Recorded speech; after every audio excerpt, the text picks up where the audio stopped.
जहिया से शिव गुरु, जहिया से शिव गुरु लिहन अवतार हो, डमरुआ पे ताली मारे भोला जी हमार हो, डमरुआ पे ताली मारे भोला जी हमार हो, डमरुआ पे ताली मारे।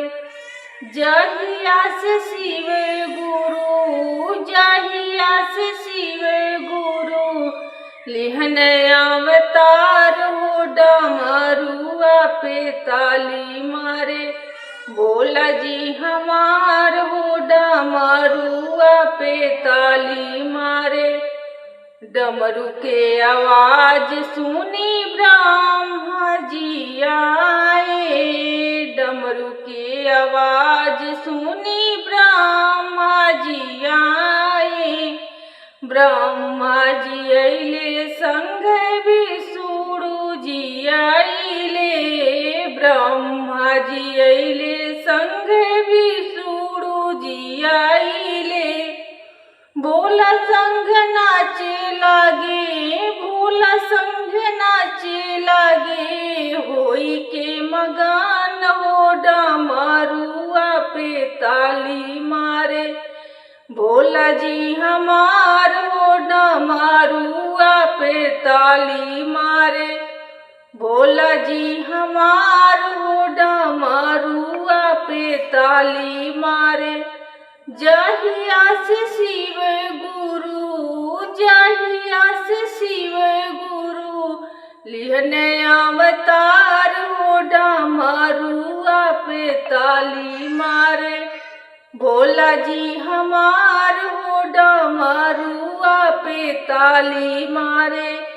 डमरू के आवाज सुनी रामा जी आइले, डमरू के आवाज सुनी रामा जी आइले, रामा जी आइले संग लाखन जी आइले, रामा जी आइले संग लाखन जी आइने।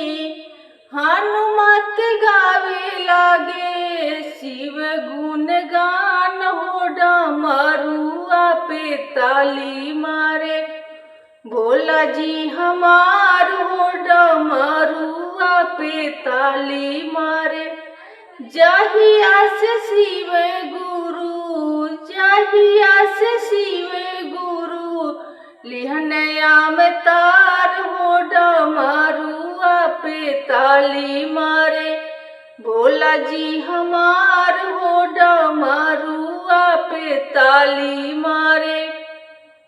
धरती पे भगती के भले अवतार हो, धरती पर भगती के भले अवतार हो।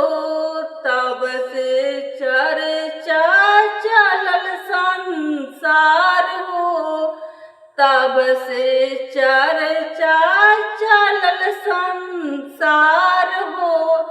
यही कल युगवा में, यही कल युगवा में भैले बड़ा चमत्कार हो, डमरुआ पे ताली मारे भोला जी हमार हो, डमरुआ पे ताली मारे।